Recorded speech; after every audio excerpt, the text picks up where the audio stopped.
boa noite.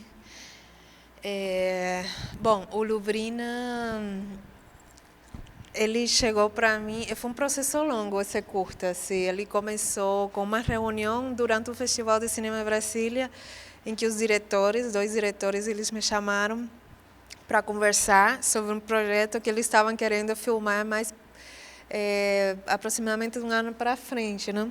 E aí eles me chamaram porque eles estavam querendo uma pessoa para cuidar de pensar o som desde o início até o fim. Então, foi um processo meio atípico, não? O que eu acho que deveria acontecer com maior frequência, mas eles estavam muito preocupados com o som do filme, então queriam alguém para pensar todo o processo.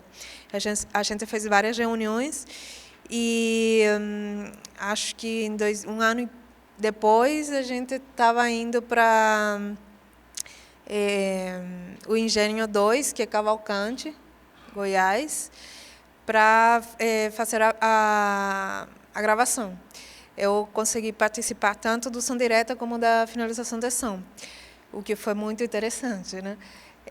Aí a gente ficou, acho que, não lembro quanto tempo de filmagem foi, mas acho que foi mais de 8 dias aproximadamente. A gente morou no Engenho 2, junto com os Calungas. Foi uma experiência bem legal e bem imersiva.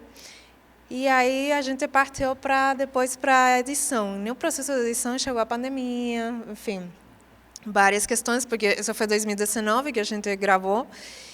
E o curta terminou chegando na minha mão depois, acho que em 2021, meados de 2021. Aí chegou uma proposta que foi um curta difícil porque a gente trabalhava com não atores. Eu acho que só a protagonista que é a atriz, o resto dos personagens eram pessoas da comunidade. Tem várias pessoas que ficaram fora do corte final, né? Então, durante a filmagem, teve algumas coisas que a gente teve que ter paciência, porque por mais que esses não atores eles tiveram um treinamento, sempre é meio desafiador, não? Ficar na frente da câmera com uma equipe e tudo, pessoas que não estão acostumadas.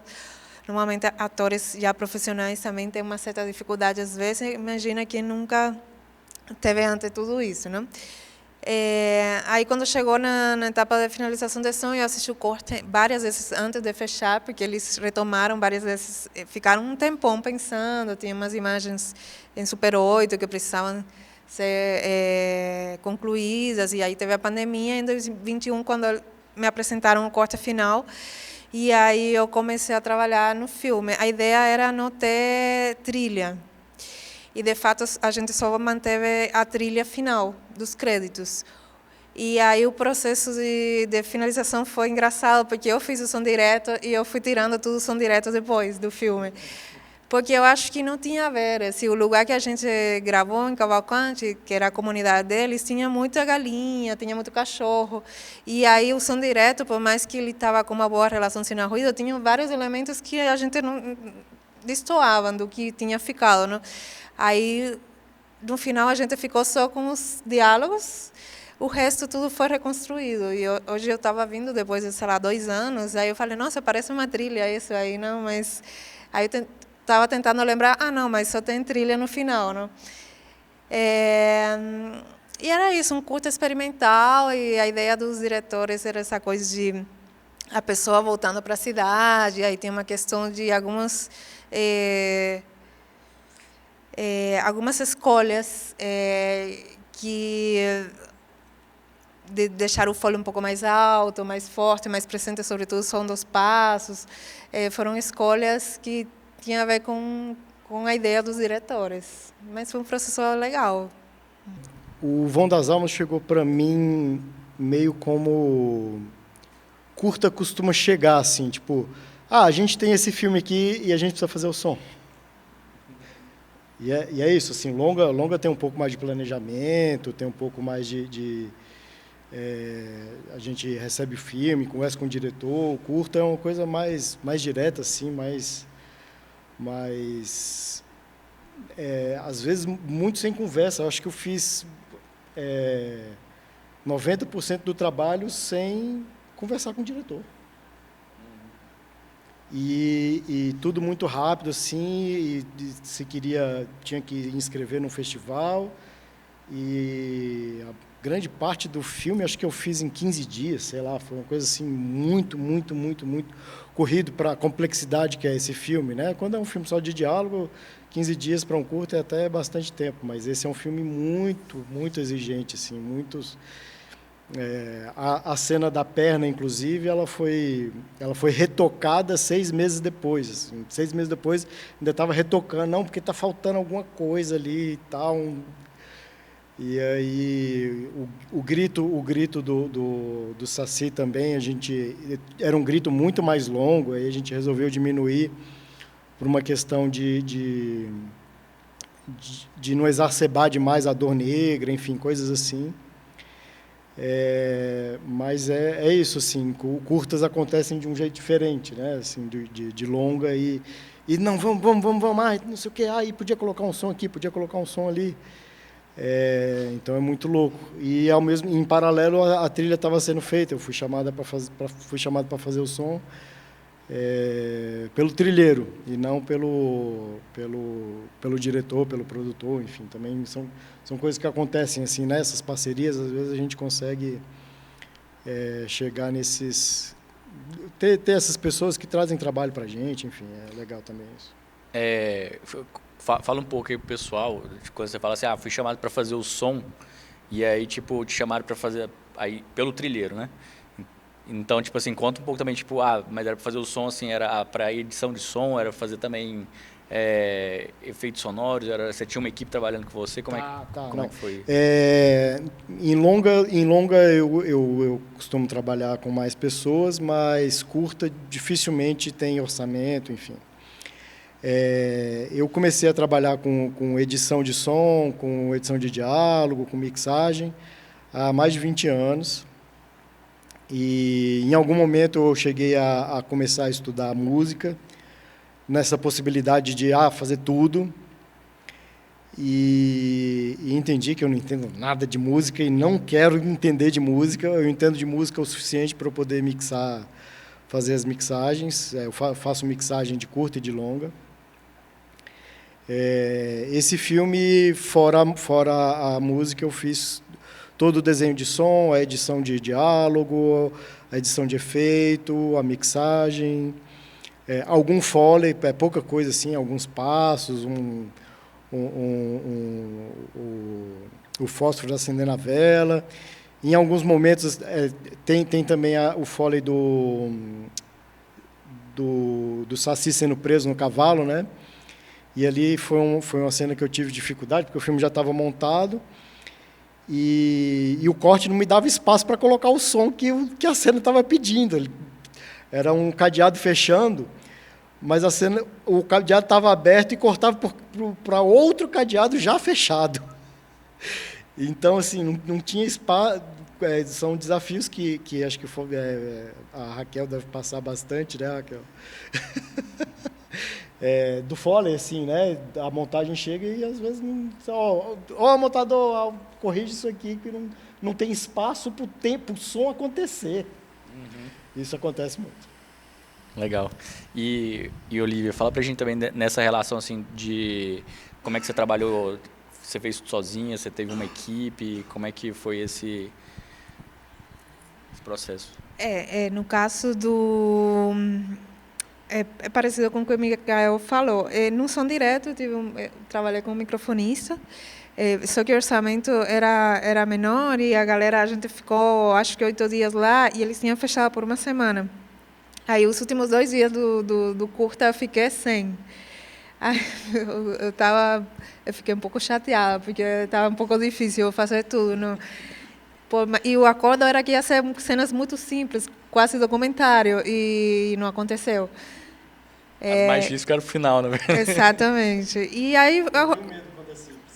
Exato, eu também. Eu nunca confio quando falam que é simples. E aí, essa foi a processação direta, né? Eu estava como microfonista. E o processo de pós-produção também acontece, pelo menos em Brasília, acontece muito isso. Os orçamentos de curta, eles são muito pequenos, não? E aí é muito difícil você poder trabalhar com outras pessoas, inclusive, muitas vezes a gente nem faz foley porque não tem como, não? Termina que a gente faz uma que outra coisa que a gente olha e fala, não, isso aí tem que ter, sim ou sim, mas tem outras coisas que a gente meio que abre mão por questão de orçamento. Nesse aí, eu tive 2 pessoas que fizeram foley, que foi uma sorte exatamente porque, como eu falei, eu tirei muita coisa de som direto e tinha coisa de passo, movimento de corpo que eu acho que eu queria. E aí eu consegui ter 2 pessoas que, por conta da pandemia, que trabalhavam com som, eles estavam querendo começar a fazer foley e eles queriam testar. Eu falei, beleza, eu tenho um curta aqui, vocês querem testar? E aí eles falaram que sim, e tipo, eu emprestei meu estúdio, eles fizeram e foi um teste para eles, para entenderem que não queriam trabalhar com foley, porque era muito trabalhoso, mas que foi bom para o curta, né? E nesse sentido eu consegui ter folhas, mas o processo todo de som, de desenho, mixagem eu fiz, inclusive como foi durante a pandemia, eu fiz em uma sala bem pequena, que era o que eu estava trabalhando na época da pandemia, né? Então tudo foi finalizar em uma sala pequena, meio de 4x4, assim. Então foi meio desafiador nesse sentido, né? Quando você vai para o cinema, assim. Legal. E como que vocês já tinham visto eles? Vocês 2 já tinham visto no cinema já, né? Sim. Uhum. Legal. E então nesse processo de vocês, o que foi em cada um desses filmes aí o momento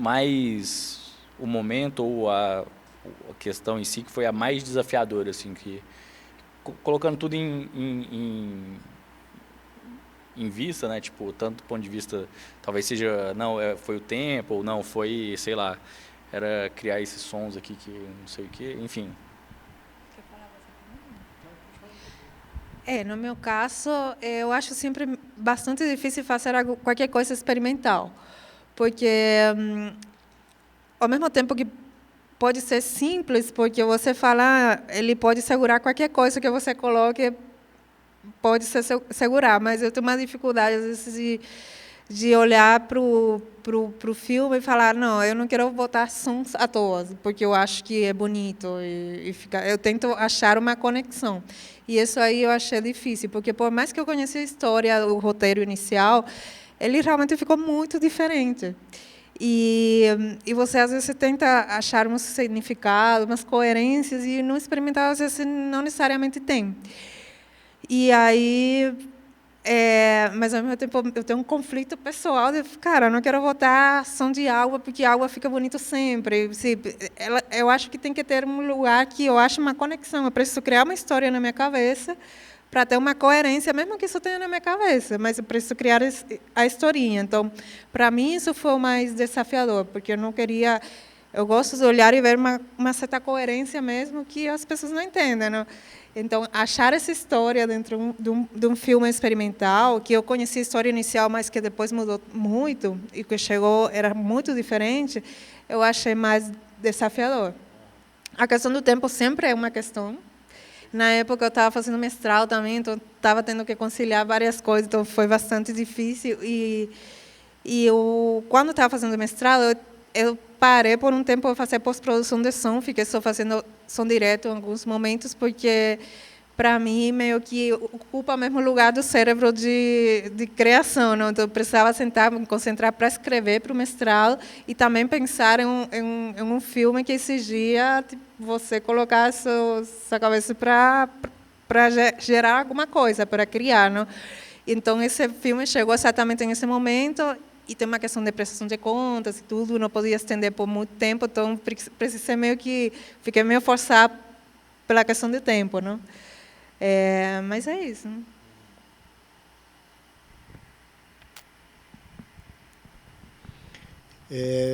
O Saci, eu acho que a cena mais difícil, a parte mais difícil do filme foi realmente a cena da perna, né? Porque era isso, muito pouco tempo, nenhum dinheiro para fazer e tinha que parecer crível e fazer uma perna sendo arrancada com um som editado pegado da internet, de banco, né? Então, assim,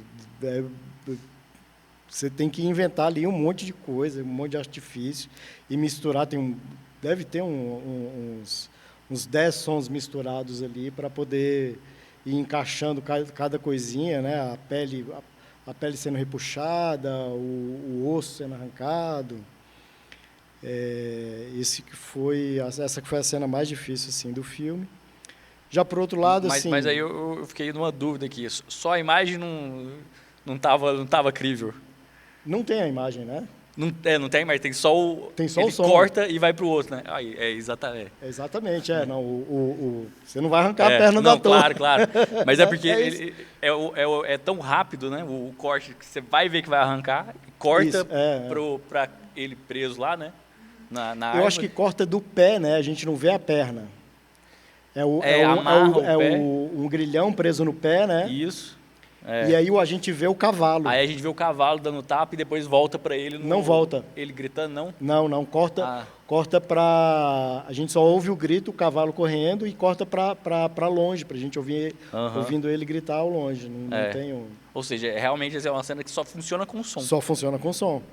E só funciona com o tempo do som, porque se você corta o tempo, não dá tempo da cena acontecer, né? Uhum. Isso que é importante na mixagem, na edição de som, né? Mas, por outro lado, assim, é muito raro no Brasil a gente fazer... Acontece, mas é raro a gente fazer filme de gênero, né? É raro a gente fazer um filme de terror no Brasil. Então, eu também, quando peguei o projeto... meti as caras em estudar, inclusive, estudar tempos. Alguns tempos são difíceis, né? O tempo de susto ali, aquela cena quando o jagunço está chegando para procurar os bebês, e aí ele entra em cena. Essas cenas de susto são muito difíceis, né? E aí precisa de muita ajuda do corte, né? Só o som também não consegue fazer. E teve, além dessa do cadeado, a do cadeado voltou realmente para a edição de imagem? A que não tinha o tempo do cadeado? Não, a cena do cadeado ele está colocando uma corrente no cavalo, e no cavalo tem um cadeado. E aí, quando ele está fechando o cadeado no cavalo, corta para ele já puxando o grilhão já preso na perna. Então, não tem tempo de nenhum dos dois sons acontecerem. Entendi. Essa que fica ali que... o som está lá, mas ele acontece fora de sync. Fora de sync, mas aconteceu de alguma coisa voltar para a montagem assim, não? Não, nesse filme não. Tá. Não voltou... o filme ficou fechado até o fim. Pessoal, quem tiver qualquer questão aí, quiser colocar qualquer... não só, obviamente, relacionado ao som, mas outras coisas também, que talvez o pessoal possa lembrar aí e discutir e tal, fique à vontade. E esse momento agora, pós-pandemia, né, que as coisas começaram a voltar a caminhar aí e tal, como que está, agora assim, estou mudando completamente aqui, como que está assim, a perspectiva de vocês, a percepção de vocês, na verdade, do mercado nesse momento agora, assim, porque teve assim, um monte de editais, né, agora e tal, mas qual que é a perspectiva de vocês para frente, para os próximos anos, e o que vocês estão vendo, assim, qual que é a impressão que vocês têm? Olha, esse ano eu estou trabalhando bastante, então eu vejo uma retomada. Os anos anteriores, para mim, acho que foi um pouco de resquício de filmes, de projetos de 2015 ainda, 2016, projetos muito antigos. Para mim está acontecendo de diretores me procurarem já para projetos futuros, então, para mim está chegando um pouco de retomada. Mas, ao mesmo tempo, está rolando uma coisa meio estranha, assim. Eu sinto que tem uma coisa estranha na Ancine. Parece que a coisa não está muito normal lá, assim, pelo que eu vejo, assim, a coisa das produções, o pessoal tá com medo. Não sei do que, mas para mim parece que está esquisito. E em Brasília também, que a gente tem lá o Fundo de Apoio da Cultura. A gente está com um governador lá que dá zero importância à cultura, que está segurando muito do dinheiro que, por lei, deveria ser investido na cultura, com editais muito estranhos, enfim, tá uma coisa... Para mim tá rolando trabalho, mas tá esquisito. Bom, eu acho que assim depois acho que por volta de 2021, 2022, acho que veio um resquício do que tinha parado durante a pandemia e das coisas que ainda dos anos anteriores, né? Está acontecendo muito trabalho. Uma das coisas que eu tenho observado, igual, tipo, no Brasília, a gente depende muito do Fundo de Apoio à Cultura, e os editais que têm sido lançados, tipo, não tem sido lançado um edital especificamente para audiovisual. Então, o que o Micael falou, por lei, tem uma parte do orçamento da cidade que tem que ir para o fundo, e não está acontecendo, não está sendo lançado um edital específico audiovisual. Os modelos de editais que têm sido lançados nos últimos 3 anos são muito estranhos, onde realmente não acho que não olha para a cidade como um mercado, para ter uma sequência de filmes acontecendo. Não? Então, eu acho que está um pouco longe de analisar as necessidades do mercado, de que precisa ser feito. Né? Agora mesmo, acho que ontem fechou um edital que estava aberto, que só tem uma vaga de longa-metragem. Tinha vários curtas, mas também era pouco. Né? E uma das coisas que eu vejo, pelo menos em Brasília, é que tem uma defasagem nos orçamentos, que tem valores para orçamento de longa de 6, 7 anos atrás. E que eu acho meio preocupante, porque também uma das coisas que eu tenho conversado com produtores é se você pegar a tabela da Sindecine, que é um sindicato do audiovisual do país, que eles têm uma tabela, está na internet, com uma proposta de piso salarial por funções para X quantidade de horas. Se você pegar o orçamento que estão colocando no edital para fazer um longa ou um curta, e o produtor, para fazer esse orçamento, ele pega essa tabela e toma como referência, usando os valores, não fecharia o orçamento com os valores que estão sendo colocados nos editais. Em geral, fica o dobro. Exatamente. Então, tem uma falta aí de diálogo. Exato. E aí acho que tem uma falta de comunicação, de entender realmente não está se comunicando, não? Quem que está fazendo o edital não está olhando como que funciona o mercado, quais são os valores do mercado.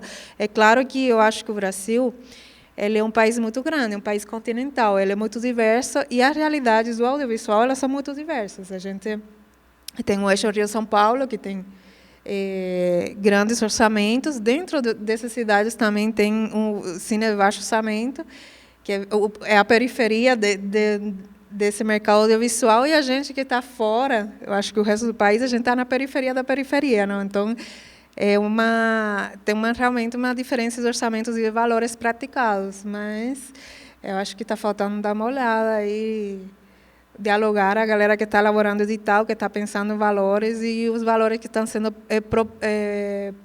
propostos pelos sindicatos do audiovisual do país. Né?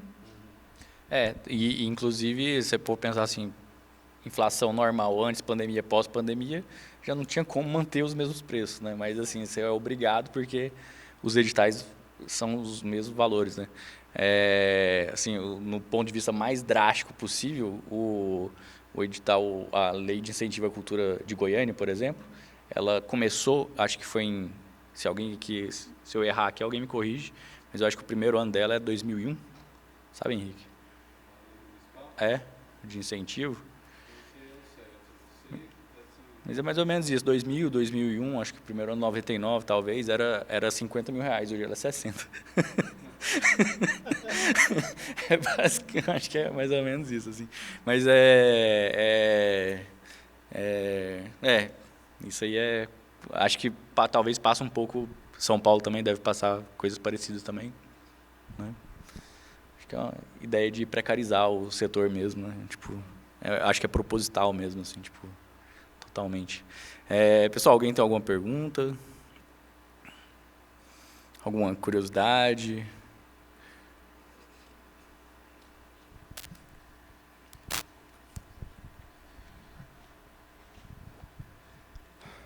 Oi, gente, boa noite.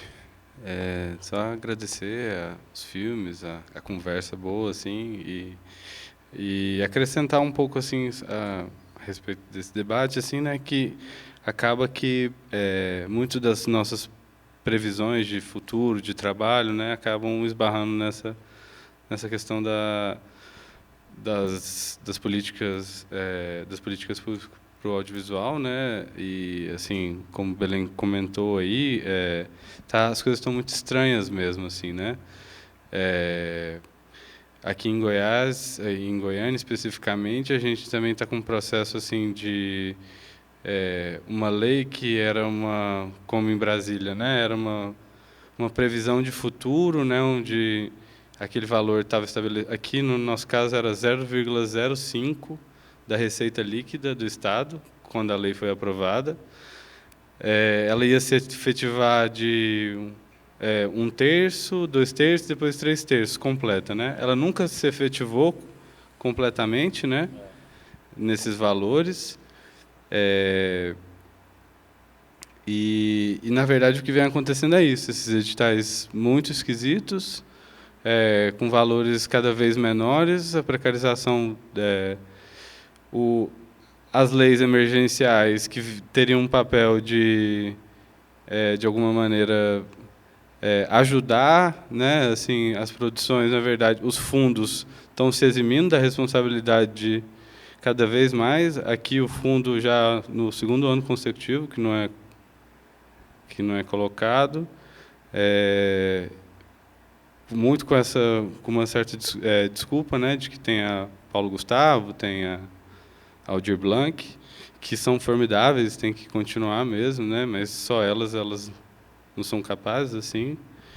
E, bom, era só também para deixar esse registro aqui, porque, de fato, assim, aqui, Goiás, né, em outros lugares, a gente não tem muito essa questão de outra forma de produzir os filmes, né? A gente depende quase que exclusivamente da política pública, né? Então, se isso vai mal, a produção toda dessas regiões vai mal, né? E por conseguinte, as áreas todas são afetadas, né? E as produções também. Mas era mais assim para agradecer os filmes. O Lubrina é um filme que eu gosto muito, assim, a gente exibiu na edição também do Fronteira, lá em Brasília. Um filme que, inclusive, uma das situações, a gente, numa oficina que nós estávamos, eu e Belém, dando lá no Calunga, lá no Limoeiro. Limoeiro? Tinguizal. Bom, como eu tinha a cópia do filme, tomei a liberdade também de exibir para os alunos que são lá do Tinguizal. Eles adoraram o filme. Tem a impressão de que é um filme de terror. E eu acho que essa impressão vem um tanto por conta do filme, do som do filme, né? Então eu sempre tinha uma expectativa que algo ia acontecer, que algo vai acontecer. Mas como, por exemplo, no Vão de Almas não há uma relação com susto, né? É sempre uma relação assim de espera, de atmosfera, assim, né? E aí você falando um pouco sobre o som, assim, quando tira todo grande parte desse som direto, né, e vai deixando mais os diálogos, o filme vai crescendo mais nesse sentido. Achei legal de escutar, assim. Pensar essas possibilidades também da gente. Bom, eu particularmente vendo documentário, assim, a gente fica muito apegado ao som direto e como não tem recurso, assim, né, a gente mexe pouco no som direto, como ele poderia ser mexido, sabe? E assim, apesar de vir de um lugar também onde a gente faz tudo, assim, né, e vai aprendendo a fazer e tal, escutando as oficinas de Foley aqui, É legal. Esse cinema de invenção, assim, ele acho que ele vai pegando muito disso, assim, porque como a gente vai fazendo muita coisa, aí tipo, a gente vira, coloca uns follow, arruma uns negócios na internet, uns sons, sabe? Vai tentando fazer os filmes desse jeito, assim. E é massa. A sessão foi linda, os filmes conversam pra caralho, assim. E que massa que a Bis está rolando aí. Parabéns a todos aí. Valeu, Henrique. Eu só queria acrescentar que eu tenho feito várias oficinas de som nos últimos 2 anos, e aí uma coisa que eu sempre tenho escutado, muitas vezes quando eu vou trabalhar com algum diretor ou diretora, que às vezes a pessoa vai te abordar e falar, porque eu considero o som muito importante. E desse monte de pessoas que eu já escutei isso, eu acho que 20% realmente considero importante, não? Quando você vai para a prática e começa a filmar, e aí começa o tempo ficar curto, e você precisa limar alguma coisa, a primeira coisa que a galera meio que... Não, peraí, a gente resolve depois, é o sono. E aí, nessas oficinas que eu tenho feito, em uma delas eu decidi, vou... Porque não é só falar, não, às vezes o som é uma coisa muito abstrata, não? É difícil para as pessoas entenderem uma coisa que a gente não vê, não? E aí eu pensei, eu vou, antes de começar a falar porque o som, enquanto que ele contribui com a narrativa e tudo, eu vou botar um exemplo para a galera escutar e assistir. E um exemplo foi o Luvrina, que eu coloquei. Eu coloquei como chegou da montagem para mim e como ele terminou finalizado. E como um curta de 15 minutos, dava para botar os 2 inteiros, não? E é muito doido, porque eu acho que as pessoas conseguem entender melhor exatamente quanto que o som pode mudar o filme, não? E eu acho que esse filme, exatamente como eu tirei muita coisa do som direto, o som direto tinha muita galinha, muito cachorro, vozes do lugar, que é tirar um pouco o clima que a gente queria construir e mostrar depois o que foi construído entre o som direto e o processo de edição depois, acho que deixa bem evidente para as pessoas quanto que muda. Viram 2 filmes totalmente diferentes. Então, eu achei legal. Você lembrou que você falou que tinha mostrado em oficinas, eu também tenho mostrado em oficina. Os diretores que não gostaram muito, que eu mostrei ele meio sem finalizar, mas... É parte do processo. Eu acho que é melhor fazer isso que não fazer. Né? Sem dúvida, não. Eu acho que isso é real. E o que o Henrique estava falando... o que o Henrique estava falando aí dos editais aí e tal, né? Realmente, assim, eu acho que é realmente um projeto de precarização de ciclos de produção declarado, assim, tipo, absolutamente declarado. E é muito claro, assim, quando o Henrique coloca essa questão e que você colocou, né, desses editais um pouco estranhos, assim, que você fala, cara, é isso, eles fazem uns editais que não servem para nada. Não serve para nada, entendeu? Tipo, serve para precarizar tudo, assim, serve para você chegar em todo mundo e falar, olha, não vou poder pagar ninguém aqui do jeito que deve ser pago. Mas o discurso O discurso olha só, estamos dando dinheiro para todo mundo, fiquem felizes. Não, então, aí, olha só, aqui em Goiás chegou ao ponto de que tinha uma regra no edital, né, que teve vários editais aí e tal, aí, tipo assim, não foi cumprida a quantidade de pessoas lá, de projetos, ia para a próxima linha do edital. E aí... simplesmente eles teve uma linha que não foi cumprida, sobrou uma verba grande, eles pegaram isso e não colocaram na próxima linha do edital, dos mais pontuados ali e tal. Eles colocaram em outro edital, olha só, em outro edital, que era um edital de videoclipes, porque aí ia contemplar 80 pessoas, sei lá quantas, entendeu? E eles cara, isso no fundo é politicagem. Tipo assim, total. Eles estão visando mais quantidade que qualidade, né?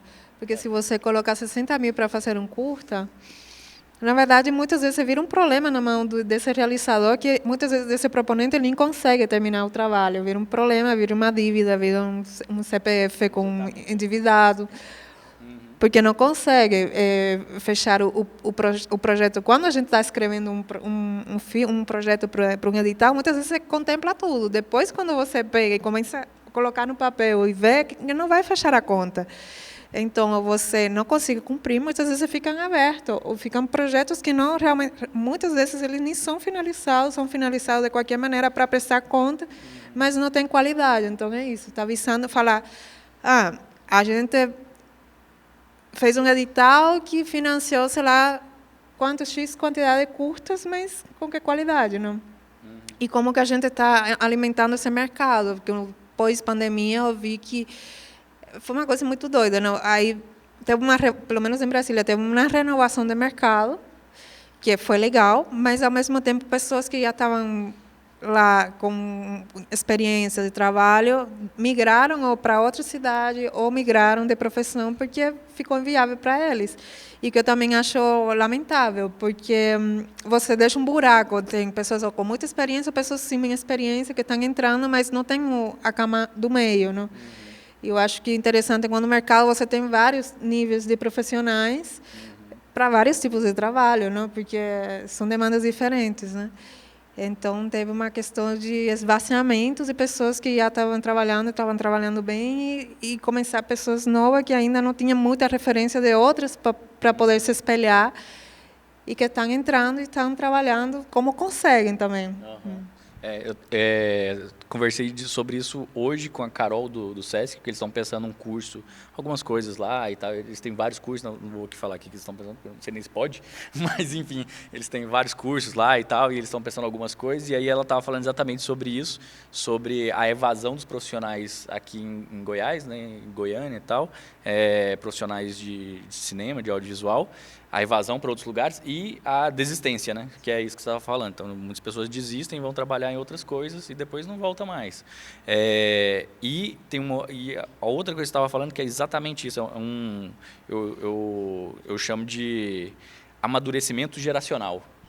Porque uma coisa é as pessoas começarem a trabalhar, e aí ter referências hoje aqui. Vou trabalhar com uma diretora tal, aí depois vou trabalhar com a outra, com o outro tal, e vou adquirindo experiência e chego um dia a ser alguma outra coisa, vou crescendo na carreira. A outra coisa e isso agora, assim, né? A outra coisa é essa experiência que essa pessoa adquiriu agora, aí ela vai passar já para a próxima geração, e para a próxima, e assim por diante. E no Brasil a gente tem sempre a interrupção dos ciclos, né? Então isso não passa. Quando você chega, sei lá, você vai para outros países em que o cinema não se interrompe, você encontra pessoas que trabalharam. Você vai para a França, você vai encontrar pessoas que trabalharam com a Agnès Varda. E elas aprenderam um monte de coisa com a Agnès Varda, porque se você ficar um minuto na frente dela, você aprende um monte de coisa, entendeu? É um poço de conhecimento. Então, tipo, e aqui você vai e corta. Aí essa pessoa que tinha um conhecimento, ela foi fazer outra coisa. E nunca mais voltou. E aí a gente fica reinventando a roda do zero 1 milhão de vezes. Em Brasília eu vejo muito claro quando eu estou no set de filmagem, comecei bem nova, e aí eu estou no momento do meio do caminho, não? Mas é uma coisa que eu observo muito, que normalmente no set de filmagem sempre tem pessoas muito jovens, e cada vez menos eu vejo pessoas com mais experiência, com mais idade, não?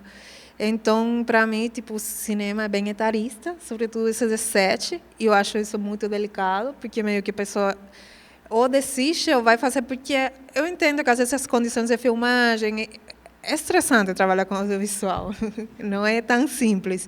E as pessoas decidem fazer outra coisa, ter um pouco mais de paz de espírito, não ter que lidar com algumas questões, e eu acho lamentável, porque você está perdendo conhecimento, está perdendo experiência. E me chama muita atenção que no set sempre são pessoas muito jovens. Tem um colega que trabalhava, acho que era na Espanha, ele fala, é comum você estar lá e ter um assistente de câmera que tem 50, 60 anos. E foi assistente de câmera o tempo todo, foquista, e ele queria ser isso sempre, ele não queria passar para ser diretor de fotografia. E a gente aqui tem uma dificuldade de ter essas funções, todo mundo tem que ser o técnico de som ou o diretor de fotografia, é como uma escala.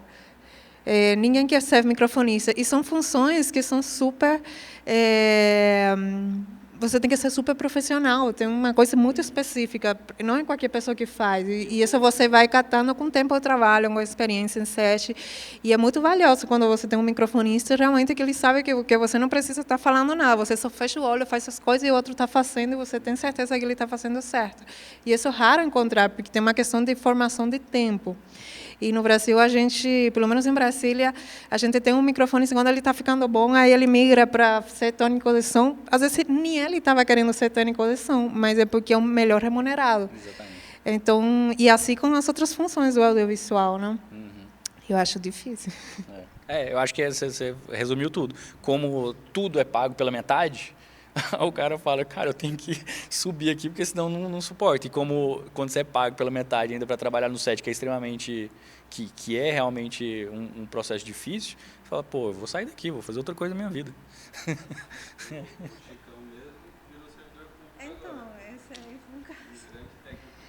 Um técnico de som de Brasília de muitos anos virou servidor público, e eu não julgo. Então, porque agora ele com certeza tem finais de semana e um pouco mais de tranquilidade, né? Gente, alguma questão? Alguma colocação? Bom, então é isso. Adorei a conversa. Muito obrigado aqui, porque a gente passou do filme para o mercado, para as questões, todas essas questões extremamente pertinentes. Porque é isso, de vez em quando a gente olha para o filme pronto, né? E aí a gente não vê o que está por trás ali, assim, como no som, tem o som todo e a pessoa não entende como que tudo aquilo foi construído, né? E o cinema também é isso, tem um mercado por trás, é uma coisa cara, é complicado, e não tem como pensar que cinema não é político, né? Então, tipo, a gente precisa realmente discutir essas coisas e ter consciência disso. E aí as pessoas estão começando, precisam também ter essa consciência, né? Entender, e isso é fundamental. Então, agradeço muito pelo bate-papo, pelos filmes de vocês e por essa sessão. E, obviamente, ao público também, muito obrigado. É isso, gente. Obrigado.